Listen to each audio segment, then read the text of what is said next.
Comme le président Lasserre vient de le rappeler, il m'incombe la tâche d'introduire un peu les enjeux et le contexte dans lequel nos avis du mois de décembre dernier ont pris place, en rappelant à la fois le contexte réglementaire et économique de la grande distribution, les enjeux d'une réforme de celle-ci, et puis quelques éléments de la pratique décisionnelle du Conseil et de l'autorité de la concurrence.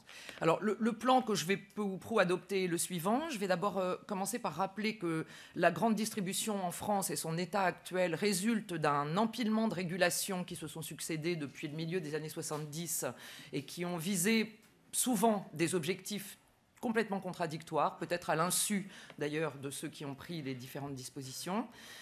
J'essaierai de montrer comment la loi LME a tenté de rétropédaler sur cet empilement de réglementation, à la fois sur le terrain des structures et sur celui des comportements.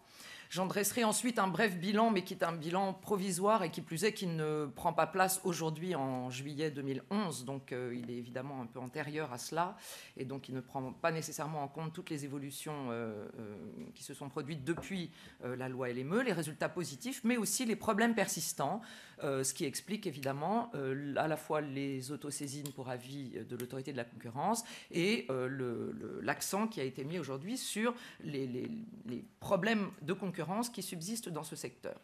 Alors, comme je l'ai annoncé, la grande distribution en France, son état actuel résulte très largement d'un empilement de régulations dont les objectifs ont été mutuellement contradictoires au cours du temps.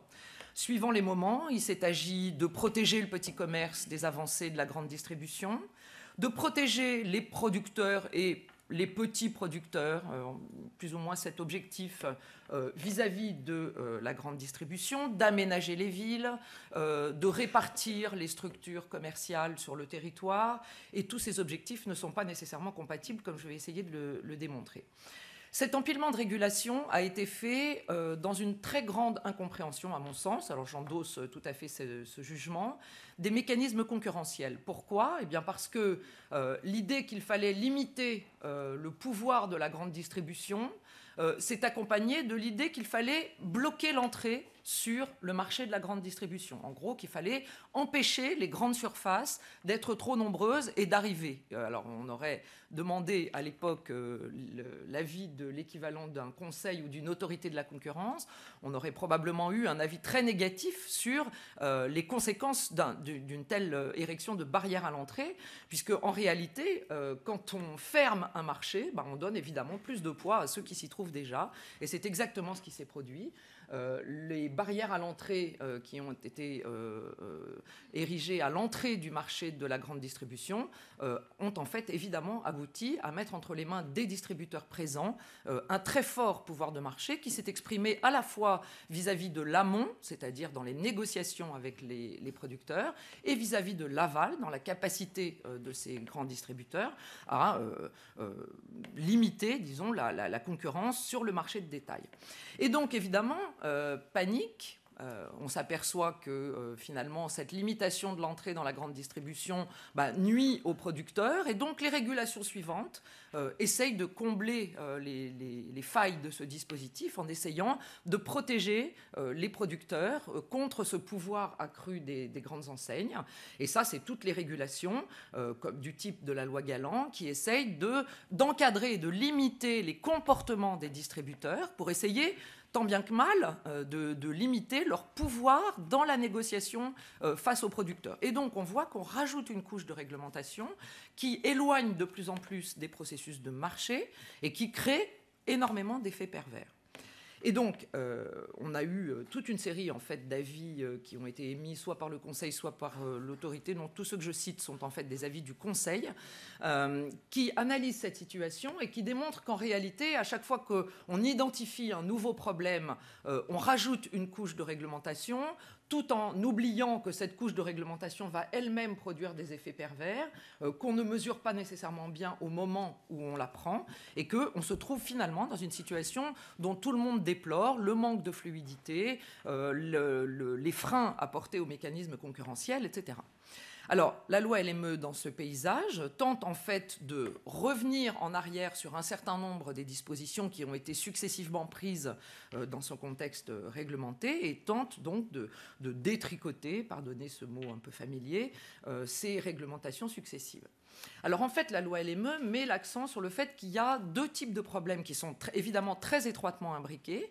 Il y a des questions structurelles, l'idée étant ici que les barrières réglementaires à l'entrée ont favorisé le développement des concurrents déjà en place au détriment des nouveaux entrants et particulièrement ont pu empêcher l'arrivée sur le marché français des discounters, par exemple. Que le résultat de cette réglementation qui touche aux structures et à l'entrée, eh bien, c'est qu'une concentration importante a pu finalement apparaître sur le marché de la grande distribution avec un fort pouvoir des entreprises en place. Et puis il y a une deuxième série de questions qui est évidemment liée à la première. On sait bien que c'est ici pour les besoins de clarté de l'exposé que je les distingue, mais on sait bien que les questions structurelles et comportementales sont très étroitement imbriquées. Pour contrer la puissance de marché ainsi acquise par les grandes enseignes de la grande distribution, eh bien, on a voulu limiter la capacité des grands distributeurs à négocier leurs conditions avec les fournisseurs. Et donc, on a considérablement entravé les possibilités pour les grands distributeurs d'éventuellement transmettre des gains d'efficacité aux consommateurs en interdisant la discrimination dans les négociations commerciales et en imposant des seuils de... Alors, toute une législation sur laquelle je ne vais pas revenir parce que ce n'est pas le cœur de notre sujet ce matin, mais en interdisant la revente à perte et en limitant les possibilités de répercuter dans le seuil de vente à perte toute une série de rabais qui auraient pu être obtenus par les distributeurs dans le cours de leurs négociations. Le résultat de tout cela, tout le monde le connaît. Il y a eu énormément d'études, j'y reviendrai tout à l'heure, qui soulignent une tendance à l'élévation des prix, notamment du fait du rôle joué progressivement par le seuil de revente à perte comme un prix plancher sur le marché de détail. C'est-à-dire l'incapacité vraiment de passer aux consommateurs, ces fameux problèmes de pass-on, les gains d'efficacité ou les gains dans la négociation obtenus par les distributeurs, l'incapacité de les passer aux consommateurs. Dans ce contexte, la loi LME tente donc de revenir en arrière, d'une part sur les aspects structurels, en abaissant les barrières réglementaires à l'entrée, et d'autre part sur les aspects comportementaux, en restaurant un peu de flexibilité dans les négociations commerciales et en redonnant donc plus de flexibilité au comportement des producteurs et des distributeurs. Mais évidemment, 35 ans de réglementation ne peuvent pas s'effacer d'un seul coup. Et donc, la loi LME ne peut pas revenir au statu quo ante. Bon, d'abord parce que la grande distribution est aujourd'hui, et Dieu merci, on peut s'en féliciter, un fait important. Les grands distributeurs sont là, ils sont dans le paysage de la distribution et c'est très bien comme ça. Mais la concentration, évidemment, est déjà relativement importante. Alors, je vais nuancer ce constat. Elle est relativement importante seulement. Il faut distinguer les marchés intermédiaires et les marchés locaux sur ce volet. Mais la concentration était donc déjà relativement importante du fait notamment de ces barrières réglementaires à l'entrée. Et en revanche, il est acquis que la loi LME semble avoir déjà permis plus de flexibilité dans les négociations commerciales.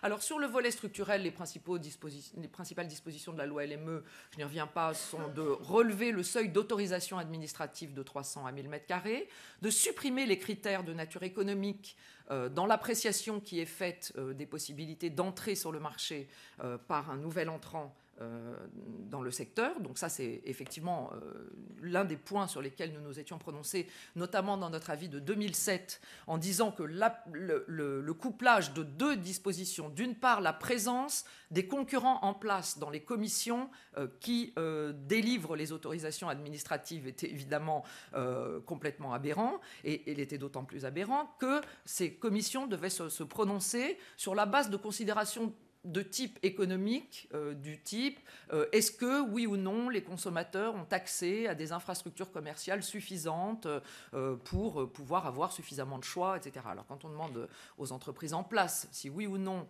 leur présence est suffisante pour animer la concurrence, et est-ce que oui ou non on va accepter qu'un nouvel entrant vienne s'installer sur le marché, on se doute que ça biaise un tout petit peu la décision des commissions en question. Donc ces deux éléments ont été radicalement amendés par la loi LME, et il n'y a donc plus de concurrents des nouveaux entrants dans les commissions en question, et les commissions doivent se prononcer sur la base de critères qui ne font plus de part aux critères de nature dite économique.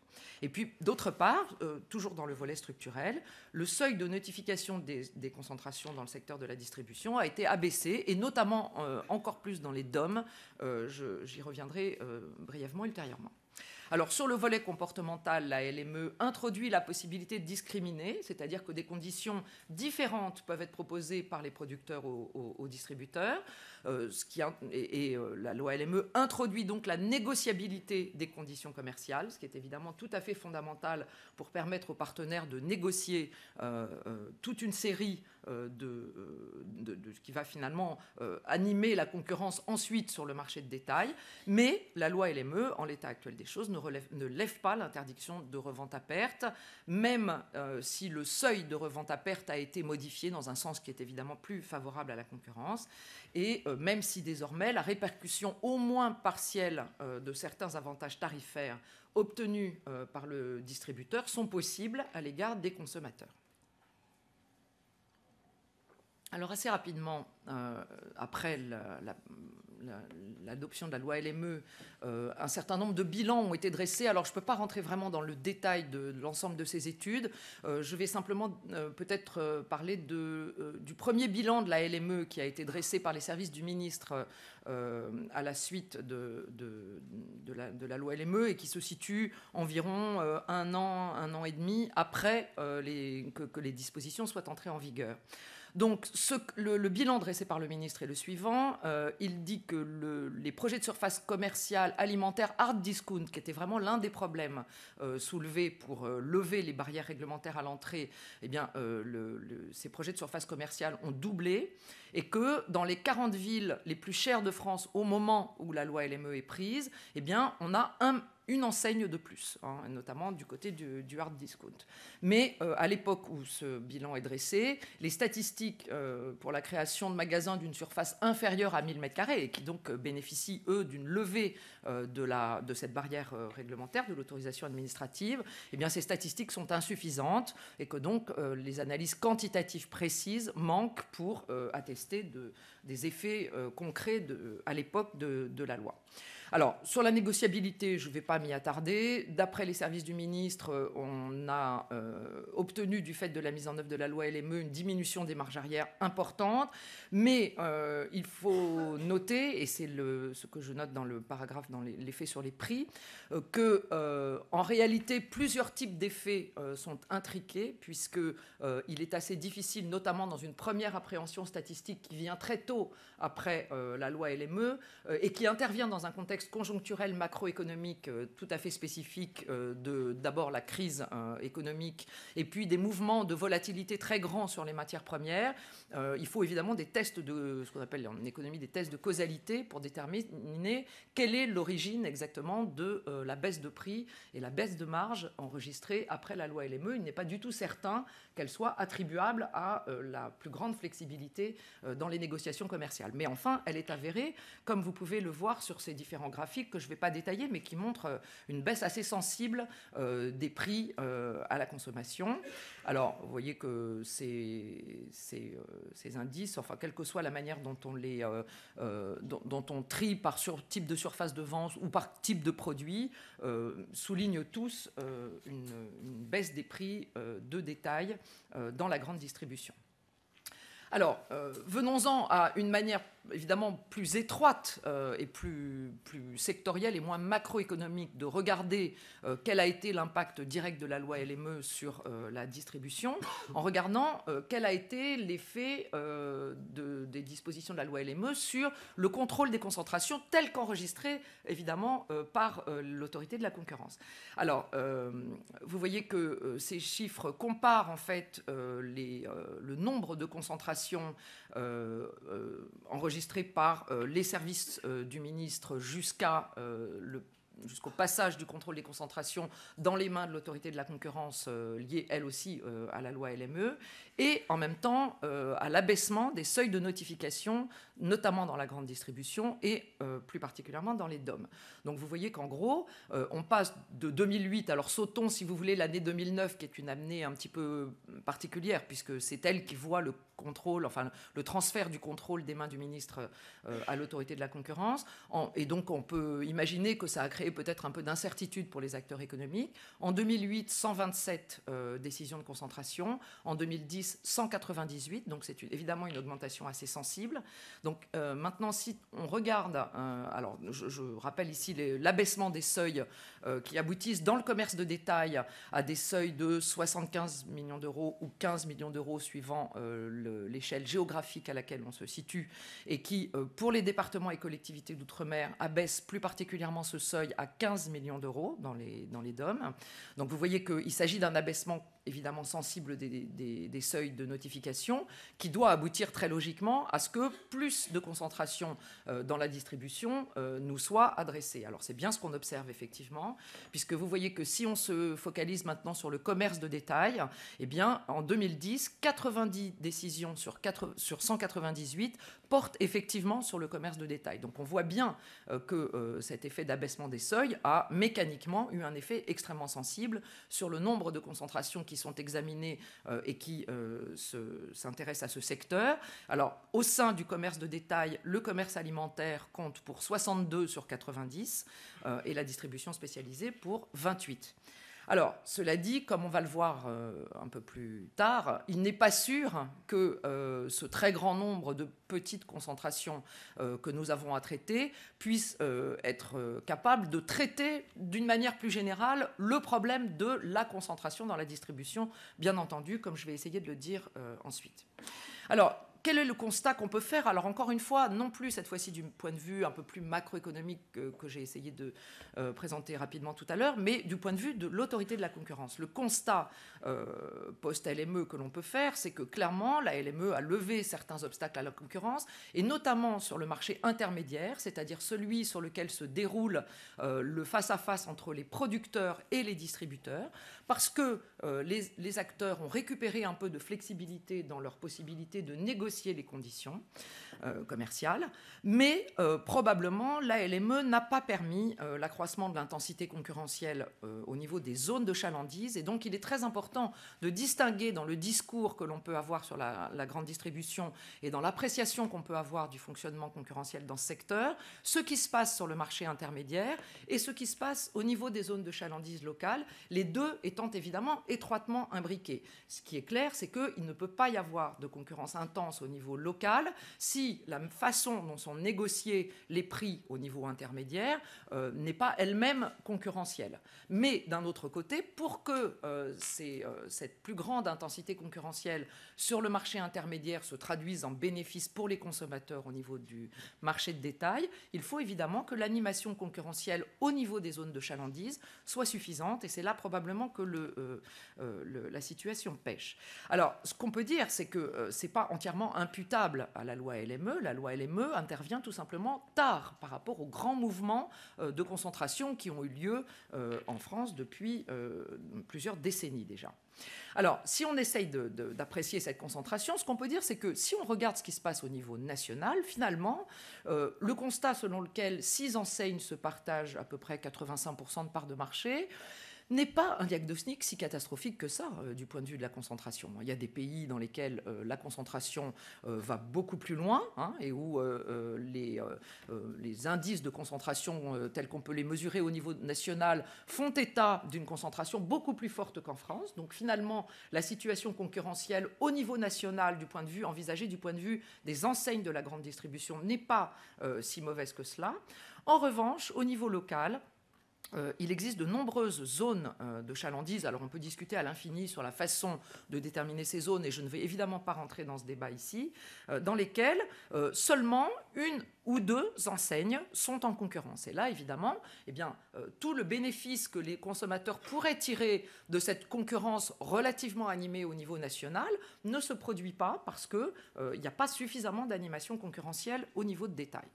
Alors, le constat que l'on peut faire, c'est que quand on regarde un peu la répartition géographique des différentes enseignes sur le territoire français, la plupart des magasins restent dominants, la plupart des enseignes restent dominants dans leur région d'origine. Alors, vous me direz que ça n'est pas très parlant non plus, parce que, après tout, dire que tel ou tel distributeur est massivement présent dans telle ou telle région française, ça ne parle pas beaucoup de ce qui se passe au niveau des zones de chalandise qui intéressent le consommateur. Mais quand on affine un peu cette analyse pour regarder quelle est la situation envisagée du point de vue de l'acheteur, donc du consommateur final, le constat est un peu différent suivant qu'on s'intéresse aux hypermarchés, c'est assez normal aussi, aux supermarchés ou aux magasins de proximité. Mais ce qu'on constate, c'est que le secteur des hypermarchés est relativement concentré, enfin le sous-format, disons, des hypermarchés est assez concentré, avec 4 à 10% tout de même des zones de chalandise qui sont dominées par un groupe unique. Donc on a ici une position de monopole de l'enseigne en question dans environ 5 à 10% des zones.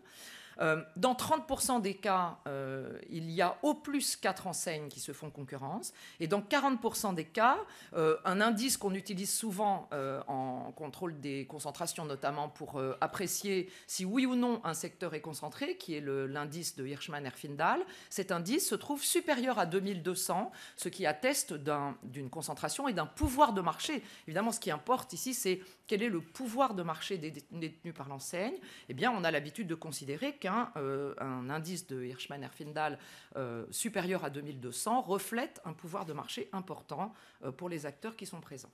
Alors, dans les supermarchés, la situation est moins grave. Alors, je ne voudrais pas employer des mots qui vont peut-être choquer certains. Les tables rondes, de toute façon, j'imagine, rectifieront mes propos si ils ne sont pas jugés cohérents avec la réalité. Dans le commerce de proximité, en revanche, on retrouve une concentration très importante, puisque cette fois-ci, c'est 70% des zones de chalandise qui présentent ce fameux index supérieur à 2200, ce qui est considéré comme une concentration élevée. Alors, vous me direz, après tout, si cette concurrence, on peut avoir de la concurrence très intense dans un duopole, dans un marché qui est détenu par 2 acteurs. Il est probable que Boeing et Airbus en jugeraient ainsi. Quelles sont les conséquences sur les prix d'une telle situation ? Alors, je ne vais pas mentionner l'ensemble des études qui regardent ce lien entre concurrence au niveau local et impact sur les prix. Il y a toute une série d'études qui essayent d'analyser ce lien. Il y a une étude de Karine Berger qui date de 2004 et qui, en fait, regarde si la question posée par le papier de Karine Berger, c'est de se poser la question de savoir si la présence d'un discounter au niveau local est un facteur d'animation de la concurrence. Et en fait, ce que l'étude obtient, c'est pas tellement ce résultat, qui était pourtant un résultat relativement intuitif, mais c'est que ce qui permet vraiment de faire la part des choses entre une animation concurrentielle intense ou pas au niveau local, c'est la présence de supermarchés en concurrence. C'est-à-dire que les prix sont plus sensibles à la présence d'un supermarché concurrent que d'un discounter concurrent, sans doute parce qu'en réalité, il y a une segmentation de la clientèle assez importante qui s'opère entre ces différents formats de distribution. Et finalement, c'est la présence de supermarchés donc, qui se concurrencent finalement sur le même format de distribution qui semble le plus important. Askenazi et Weidenfeld en 2007 montrent que entre des aires de chalandise, vous avez vu qu'il existait des aires de chalandise en monopole, eh bien la différence entre les aires de chalandise en monopole et en duopole ou en oligopole sont autour de 10%, ce qui est assez important comme différence de prix. Et puis il y a une étude de cas qui contraste le cas de Lyon et le cas de Nantes. Dans le cas de Lyon, on a un duopole d'enseignes et dans le cas de Nantes, un oligopole, puisque plus d'enseignes sont présentes. Et la différence de prix entre ces deux villes se monte à 7%. Alors, la question qui se pose assez naturellement à la suite de ce constat à l'autorité de concurrence que nous sommes, c'est comment lever les freins qui subsistent dans un contexte qui est, malgré tout, qui demeure relativement contraint par les évolutions passées. Alors, l'idée, c'est de se dire, eh bien, dans la mesure où il subsiste des barrières à l'entrée, et dans la mesure où il subsiste des zones, des aires de chalandise qui sont dominées par une seule enseigne ou par un petit nombre d'enseignes, ce dont on a vu à la suite des études précédentes que c'était un facteur explicatif de la faible intensité concurrentielle reflétée au niveau des prix de détail, eh bien, et compte tenu donc de ces barrières à l'entrée à la fois réglementaires et peut-être possiblement sur le foncier commercial, une possibilité pour accroître l'intensité concurrentielle, eh bien, c'est de favoriser la mobilité interenseigne. Imaginez que vous ayez sur une zone de chalandise plusieurs supermarchés qui sont dans les mains d'une même enseigne. Il faut pouvoir permettre à l'un de ces supermarchés de passer à une enseigne concurrente pour introduire finalement le loup dans la bergerie, c'est-à-dire une deuxième enseigne sur la zone de chalandise en question. Alors, les facteurs qui ont... Alors, c'est un peu dans ce contexte que se situent nos deux avis. Alors, j'ai mis entre crochets l'avis qui porte sur le management catégoriel, qui ne va pas nous intéresser beaucoup ce matin, mais par contre, je vais en quelques slides, mais rassurez-vous, je vais bientôt céder la parole aux tables rondes. Nous avons dans l'avis qui est concentré sur ces problèmes de foncier commercial et de mobilité, identifié deux facteurs de restriction de l'entrée sur les zones de chalandise, d'une part d'éventuels problèmes de disponibilité du foncier commercial et d'autre part des freins à la mobilité interenseigne. Alors, dans les modalités de gestion du foncier commercial, une de nos premières questions, ça a été est-ce qu'il n'y aurait pas des stratégies de préemption de la part des enseignes qui gèleraient, au fond, qui se porteraient acquéreuses de foncier commercial et qui gèleraient ces surfaces dans le simple objectif d'empêcher des concurrents de venir dans leur zone de concurrence, c'est-à-dire sur leur marché local. Alors, ce à quoi aboutit l'avis, c'est qu'en fait, de telles stratégies nous semblent très rares. Peut-être qu'elles existent, mais nous avons eu très peu de moyens d'observer concrètement ce type de stratégie. Et donc, la détention de parcelles inexploitées nous a semblé relativement rare et, en général, assortie de justifications du type nous sommes présents sur ces zones de chalandise et si nous n'exploitons pas cette surface qui semble en friche, eh bien, c'est simplement que nous sommes dans un processus d'autorisation administrative et que ces processus sont extrêmement longs à aboutir, ce qui explique que nous n'exploitions pas nous-mêmes cette parcelle. En revanche, ce qui nous a semblé plus problématique, c'est le recours à des clauses de non-concurrence ou à l'imposition de droits de préférence dans les contrats de vente du foncier commercial, ce qui a débouché finalement sur des recommandations de l'autorité qui étaient tout simplement de supprimer ces clauses de non-concurrence dans les contrats d'achat et de vente de foncier, alors tout en reconnaissant qu'il peut y avoir dans certains cas des justifications à l'existence de ces clauses. Par exemple, il faut évidemment rentabiliser les investissements. Et puis, il faut éventuellement internaliser, alors pardonnez ce terme très jargonnant, c'est un petit peu plus joli de dire internaliser les effets externes, enfin ça veut dire à peu près la même chose. Mais si on se place du point de vue strictement économique, on voit bien que ces externalités peuvent être simplement monétisées au moment de l'achat du terrain. Et donc en fait, cette internalisation des effets externes peut être réalisée simplement dans le prix de la parcelle en question. Alors, ensuite, ce qui finalement nous a le plus mobilisé dans cet avis, c'est le constat d'une très grande étanchéité des réseaux de distribution, qui est lié en fait à un cumul de clauses contractuelles et de comportements de la part des uns et des autres.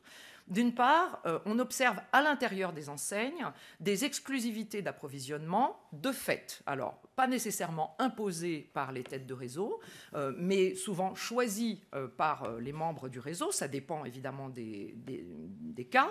Alors, ça peut s'expliquer dans certains cas par des économies de coûts logistiques, par la présence malgré tout de clauses de priorité, par des remises de volume, par le fait qu'en magasin, il faut avoir un assortiment de marques de distributeurs et que ces marques de distributeurs, on les trouve de façon privilégiée en consentant, en choisissant de s'approvisionner exclusivement auprès à l'intérieur de l'enseigne. Mais il est clair qu'à l'intérieur des magasins, il y a une restriction de la concurrence intermarque assez clairement. D'autre part, il y a une très faible mobilité des magasins entre les enseignes. Alors là, il y a tout simplement des chiffres, mais il faut se méfier des chiffres parce que les chiffres sans explication ne sont jamais que des photographies un peu dépourvues de sens. Ce qu'on observe, c'est que depuis 2005, la proportion d'hypermarchés indépendants ayant changé d'enseigne se situe entre 0 et 4% du parc de magasins indépendants. Alors évidemment, c'est très peu. Alors, le problème, c'est d'interpréter ce chiffre. Est-ce que ce chiffre s'interprète parce qu'il y a un certain verrouillage des magasins indépendants au sein d'une enseigne, ou est-ce qu'il s'interprète tout simplement parce que les coûts de changement d'enseigne, indépendamment des clauses de verrouillage, mais simplement de fait, la technologie de changement d'enseigne, appelons ça comme ça pour dire qu'il s'agit d'un facteur objectif et pas d'un facteur lié à des comportements de verrouillage.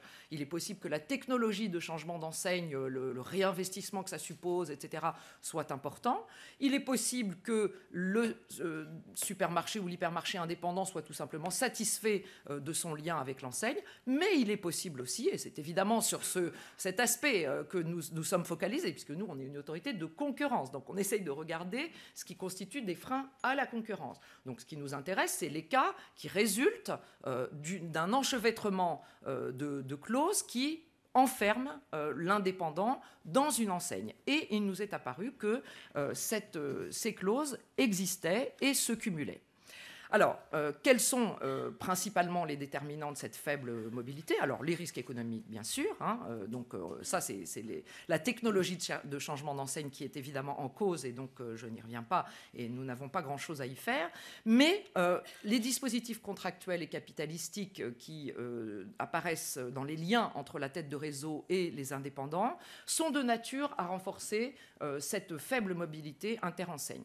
Le chevauchement de contrats, dont les dates de démarrage et les dates de fin ne sont pas alignées, est évidemment l'un de ces facteurs. Si pour opérer votre supermarché, vous êtes obligé de signer avec votre tête de réseau 5 ou 6 contrats dont les dates de démarrage et donc et la durée et les dates de fin ne sont pas alignées, eh bien à chaque fois qu'un de ces contrats vient à échéance, vous êtes obligé d'en re-signer un autre qui vous enchaîne d'une certaine manière, dans la mesure où il y a souvent des clauses assez pénalisantes si on interrompt ces contrats en cours de route. Le chevauchement des contrats est l'un de ces facteurs. Un autre facteur, c'est les droits d'entrée à paiement différé, c'est-à-dire ceux qui vont se payer si vous sortez. Et donc, vous avez évidemment, au moment de sortir de votre réseau, une très forte incitation à rester dans le réseau, puisque sinon, vous allez payer un coût de sortie. Alors, ce qui est intéressant, c'est qu'on connaît ces mécanismes par lesquels les coûts de sortie sont en fait des barrières à l'entrée. Si je sais que je vais subir un coût à la sortie, il est clair que c'est un coût que j'anticipe au moment de l'entrée, et donc c'est un frein très grand à la mobilité. Ensuite, la longueur de certains contrats, on y reviendra certainement lors des tables rondes. Alors, très curieusement, vous voyez que quand on écoute les justifications économiques de la durée des contrats, on est tout à fait prêt à entendre on sait ce que c'est que des contrats de long terme, on sait ce que c'est que la nécessité de sécuriser des investissements, on a un petit peu l'habitude quand même de raisonner dans un monde économique, donc on comprend très bien pourquoi des clauses d'exclusivité peuvent apparaître dans des contrats entre 2 étages amont et aval d'une chaîne économique quelconque. Simplement, ce qui est un peu bizarre, c'est que quand on observe la durée de ces contrats, ça va de 1, voire même 0, dans certains cas, à 30 ans. Et donc là, on se dit, mais c'est curieux, parce que la justification de ces clauses qui nous sont apportées dans certains cas, c'est qu'il faut sécuriser ces investissements. Mais alors, visiblement, il y a des enseignes dans lesquelles il n'y a pas besoin de sécuriser les investissements. Donc, évidemment, ça pose question au minimum. Et puis, l'enchevêtrement de ces clauses de non-réaffiliation ou de non-concurrence post-contractuelle, qui évidemment verrouille tout ce qui peut se passer à la sortie du contrat, les droits de priorité sur la cession des magasins, qui évidemment sont clairement un facteur d'absence de mobilité interenseigne, puisque les têtes de réseau peuvent récupérer les magasins qui seraient tentés de sortir de leur champ.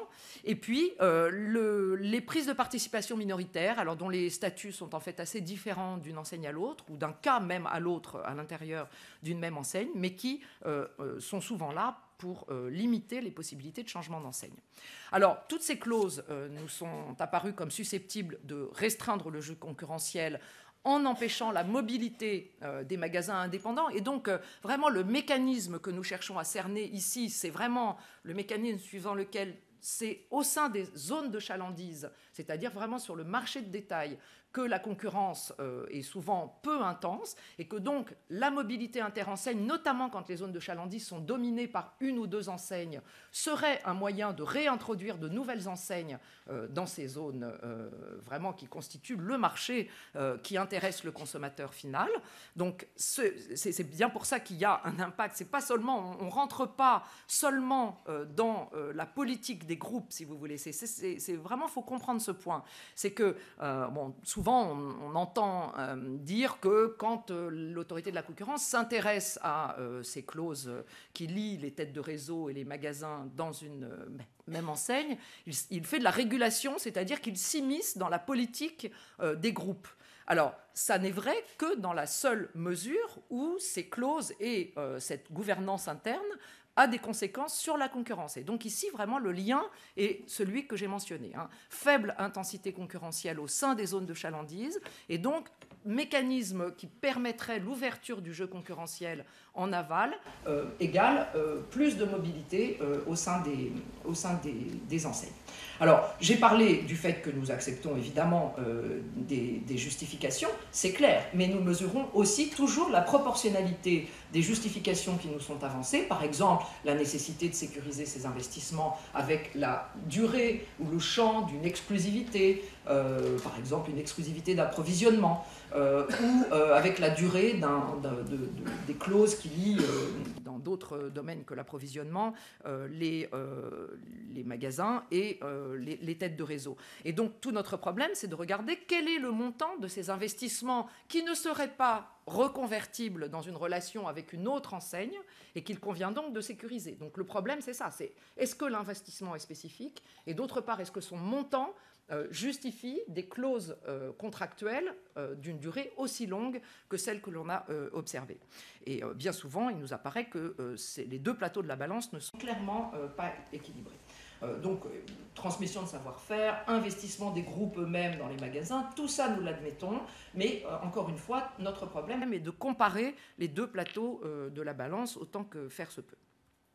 Et donc, les recommandations de l'autorité de la concurrence, sur lesquelles je terminerai, c'est que, au minimum, les postulants franchisés ou coopérateurs doivent bénéficier d'une meilleure information sur l'ensemble des clauses qui sont susceptibles de verrouiller leur choix, notamment en fin de contrat. Donc, il nous paraissait qu'un accord cadre unique qui supprimerait notamment cet enchevêtrement des durées de contrat pourrait être une piste intéressante. La transmission anticipée de cet accord, l'extension de l'information précontractuelle aux accords qui sont connexes au contrat principal nous paraîtraient des voies de transparence et de meilleure information sur les clauses qui sont susceptibles de verrouiller à la sortie. D'autre part, l'étalement des droits d'entrée à paiement différé, je l'ai signalé tout à l'heure, c'est évidemment un coût de sortie qui constitue donc un coût à la mobilité et donc un frein à la mobilité, qui permet en fait une meilleure mise en concurrence par les indépendants des différents groupes de distribution, une unification de la durée des contrats, ce qui est en fait permis par la mise en œuvre de l'accord cadre unique dont je parlais plus haut, et par ailleurs, une réduction de la durée des contrats ou de l'adhésion aux enseignes, une limitation des clauses de non-réaffiliation ou de non-concurrence post-contractuelle, à la fois dans leur champ et dans leur durée. Bien souvent, en effet, le savoir-faire dont il est fait état et qui justifie ces clauses de non-réaffiliation, de non-concurrence, paraissent assez minces, en tout cas, ne pas pouvoir justifier des clauses d'une durée aussi longue et dont le champ à la fois géographique et du point de vue du périmètre nous paraît très excessif. La suppression des droits de priorité lors du rachat des magasins indépendants et l'encadrement des prises de participation, puisque l'on a vu que c'était l'un des vecteurs par lesquels les têtes de réseau verrouillent les comportements des magasins indépendants. Je vais donc m'arrêter là. J'espère que ce bilan a permis de mettre un petit peu en perspective le point de vue qui avait été le nôtre dans l'établissement de cet avis. Mais évidemment, comme le président Lasserre l'a rappelé, c'est un avis et donc tout peut être discuté et c'est ce que nous espérons maintenant.